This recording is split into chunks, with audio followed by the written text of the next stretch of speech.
Suppose you go into a playground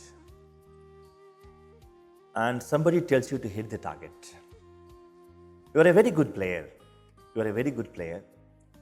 You know the rules of the game. And somebody tells you to hit the target, but the person does not tell you which is the target you need to hit. Will you be able to hit the target? Can our mind achieve something that it does not know? Can we achieve something we do not know about? The rules of the mind are like the rules of the playground. For anyone to be able to hit the target, he has to see the target first. You cannot be what you cannot see. Unless I see what I am going to achieve, unless I see what my targets are, my intelligence will not be focused. And when I am talking about intelligence, we have two intelligences. We have a personal intelligence, that's the individual intelligence, which is a part of the cosmic intelligence. And we have the cosmic intelligence. The individual intelligence is a part of the cosmic intelligence. The cosmic intelligence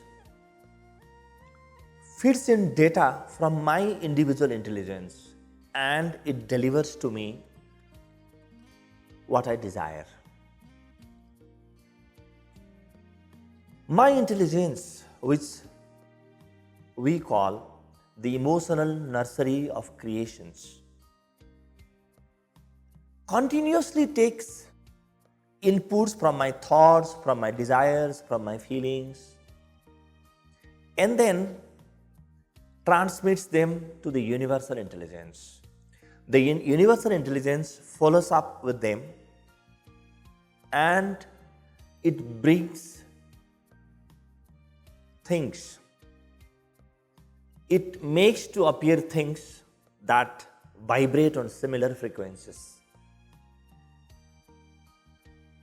So, once I want to do something, the first thing I need to do is understand what my targets are, understand what my goals are. The mind also acts like a rubber band. Assume you have a rubber band on hand and you stretch one part and you stretch it this far, keep it there. You tie it to something, to a post there. Don't you think this hand will experience great stress because this hand, the rubber on the other hand, on the other side, will start pulling this rubber, this end of the rubber? There will be a big stress. And similarly, when I set a goal, my mind extends itself. Virtually, not physically. Virtually or psychologically, when I set myself a goal, when I focus on something, what I am doing is I am placing a part of my mind onto that goal. And once I place a part of my mind onto that goal, what happens is it starts its own work now, natural work. It starts. If my intentions are deep and consistent, let me tell this again. If my intentions are deep and consistent, my mind will always see the goals, and then this individual consciousness that is within me, which is part of the cosmic consciousness, will start doing everything, putting everything into pieces, putting everything together, all pieces together to activate my desires, to activate my energies to achieve this goal, to realize this goal. The Kathopanishad is a wonderful Upanishad. I do not know how many of you have heard this name. is one of the most brilliantly written scriptures ever. Kathopanishad is a dialogue between an 8-year-old boy, Nachiketa, and Yamaraj, the god of death. Nachiketa is very assertive, almost stubborn, very clear, and still polite. His father, due to some pretext, sends him to the god of death, Yamaraj. Nachiketa took this as an opportunity to meet the god of death, because Nachiketa knew that if there is one person who has never told a lie, that must be the god of death. Not only that, the god of death does not tell a lie, this god is the most punctual of all gods. Of all universal powers, the god of death is nothing but one of the universal powers. So Nachiketa takes this as a wonderful opportunity to have a dialogue with the god of death, and decides that he should ask important questions. Because if this person has never told a lie to anyone before, this is the person where from I can get my answers. Nachiketa asked him many questions, 3 questions most importantly. I won't relate to you what those 3 questions are. You can read the entire story. But what I'm trying to come to is, while answering one of the questions raised by Nachiketa, Yamaraj says very clearly, Uttishtatah jagratha prapevara nibodhatah. Oh boy, arise, wake up, and stop not till your goal is reached. Arise, awake, and stop not till your goal is reached. When Yamaraj is trying to say this, what he is trying to mean is, each one of us carry the goals within ourselves. We have larger goals of life. When we came to this world, we came with some larger goals that we need to attain in life. Larger goals. And if I am conscious of what I am doing, if I am conscious of the targets, if I am conscious of where I want to reach, those latent desires in the form of larger goals start activating. They activate on their own. And once my latent desires activate, they are so powerful. You cannot imagine the power of a desire. A desire can change everything. That's how a Mahatma Gandhi is born. That's how a Abraham Lincoln is born. That's how a Gautam Buddha is born. A deep-rooted desire.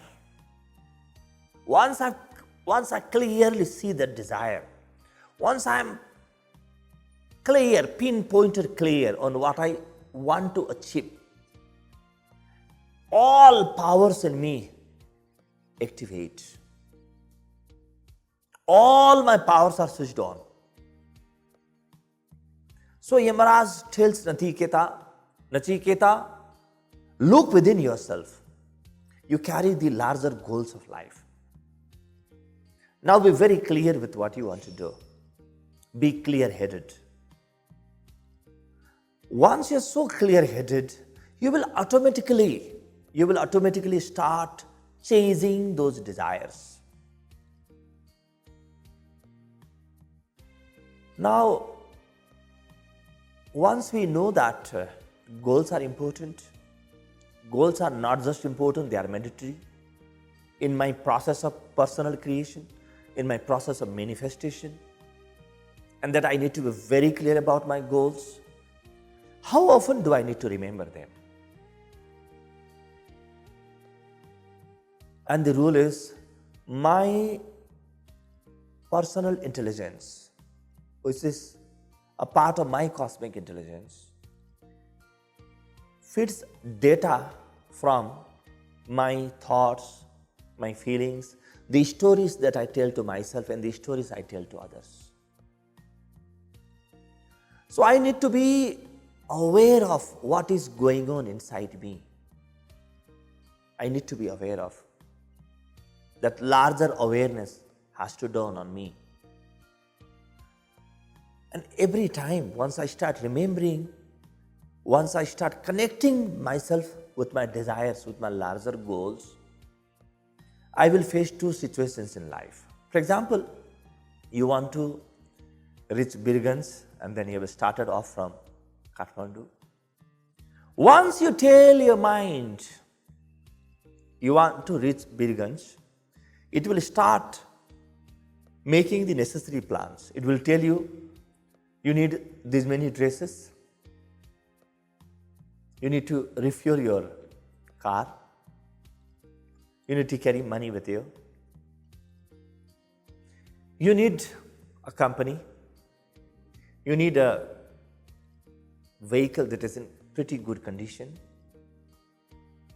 Not just that, the mind starts keeping track of time also. It's automatic. A desire you send to your mind and everything is on. Everything is on.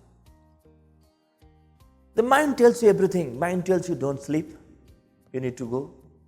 Or don't stay awake, you need to get up early.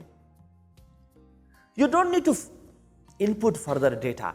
The mind starts getting data from its own desires. So my desires become inputs. And the mind will tell you, say you are not going to your neighbor's house, the other door, the next door. You are going Birgans from Kathmandu. The weather there is different. You might need to stay there overnight. So carry things with you.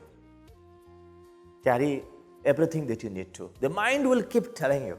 The mind will keep telling you everything. Now, this personal intelligence starts hooking up with the cosmic intelligence. And everything that I need to see on my way to Birgans, I will start experiencing now. I will start experiencing. I send vibrations. My personal intelligence sends vibration to the cosmic intelligence. Once there's a match between the personal intelligence and the cosmic intelligence, then I'm rest assured my journey will be wonderful. Once I start on a journey, what might happen? What are the few possibilities? Number one, I hit a snag. I come across a problem or a difficulty. If I come across a problem or a difficulty, immediately my mind will start thinking about what it doesn't want to see. In the beginning, when I started off my journey, my mind wanted to see me in Birgans. On the way, if I hit a problem, if I come across a problem, my mind will change its mode and it will immediately start giving me signals of what I don't want to see. I'll keep looking at my watch and say, oh, if this is the traffic jam, my God, it will take me 8 more hours. Now, in the process, what happens is I deviate from my original desire in the process.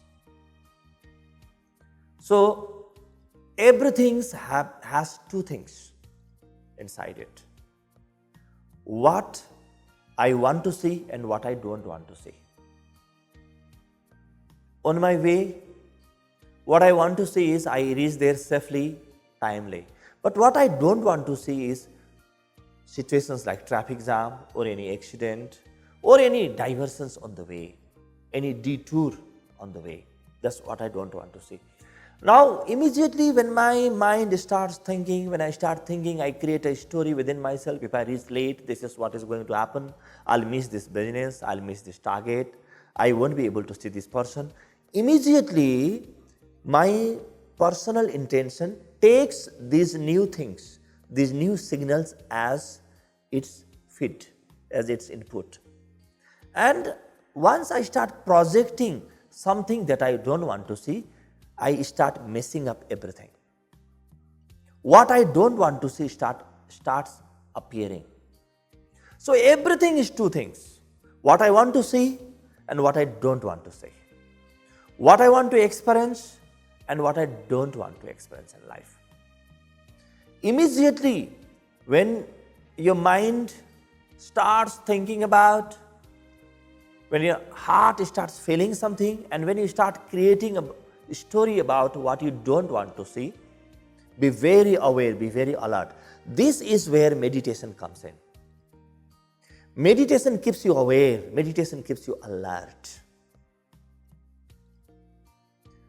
Be alert and pivot your thoughts. Immediately start projecting your original desire. Don't be swept away, don't be diverted by the new desires that you don't want to see. Once you are aware, once you are alert, and you start thinking different thoughts, it doesn't matter if I reach a little bit late, I'll reach safely. Start thinking about Birgans again. Start thinking about your beautiful journey again. Start thinking about your destination again. Now, the cosmic intelligence will start receiving new data. See, when the cosmic intelligence receives data from personal intelligence,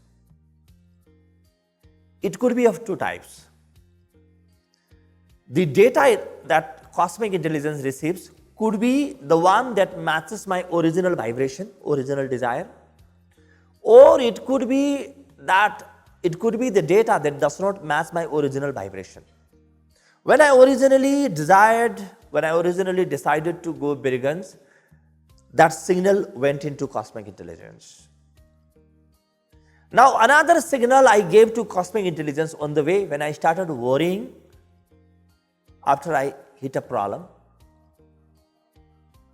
on my way. That worry is a new signal that the cosmic intelligence got. What is stress? What is fear? Fear is thinking about what you don't want in life. Fear is nothing else. Fear is a new thought that you are thinking about what you don't want in life. Fear takes place when your vibration does not match the original vibration. When my thought matches the original vibration, original desire I had, I am excited, I am enthused, I am joyful, I am vibrant. And I start feeling that I can do everything that I want to do. So all feelings of lack, thoughts of fear, thoughts of deficiency,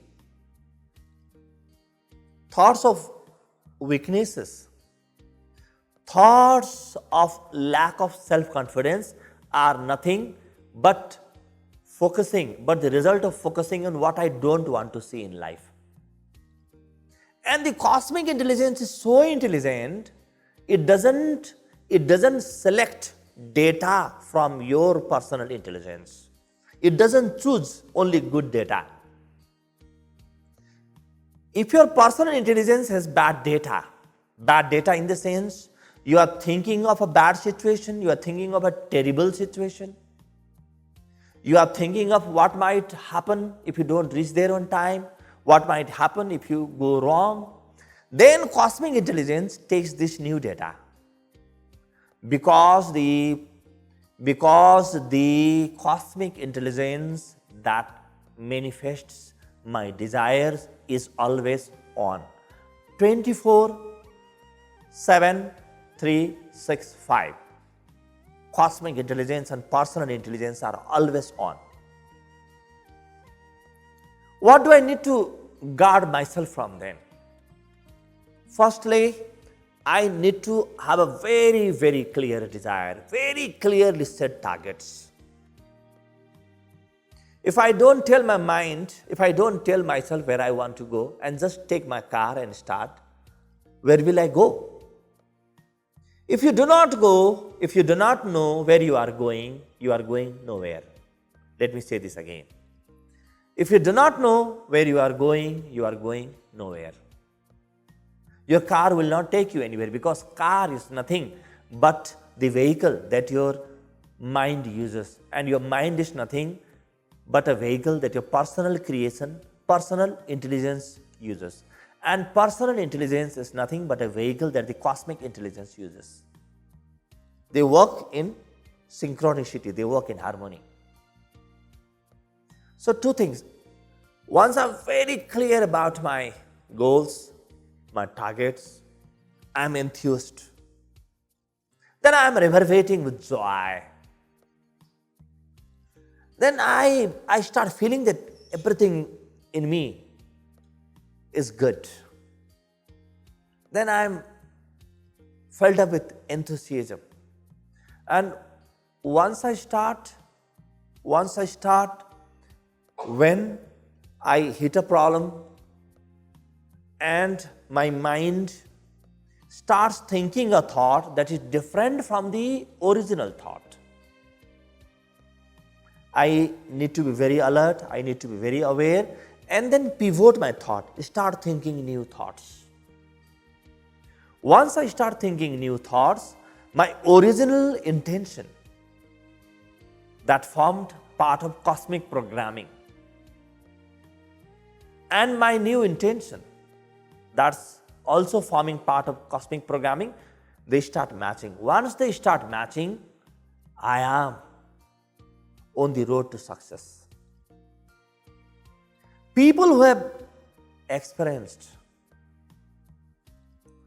energy in their life, people who have experienced power in their life, people who have experienced joy in creation, people who have gone beyond their comfort zone, people who have crossed their own limitations, are the ones whose personal intelligence and cosmic intelligence are always in a match. When they are vibrating on the same frequency, you unleash unimaginable powers within yourself. You start becoming unstoppable. And not only that you start becoming unstoppable, you start beaming with joy. Joy that you feel in your heart is nothing but your emotional positioning system, the EPS within yourself telling you that cosmic intelligence and personal intelligence are vibrating together. They are on the same frequency.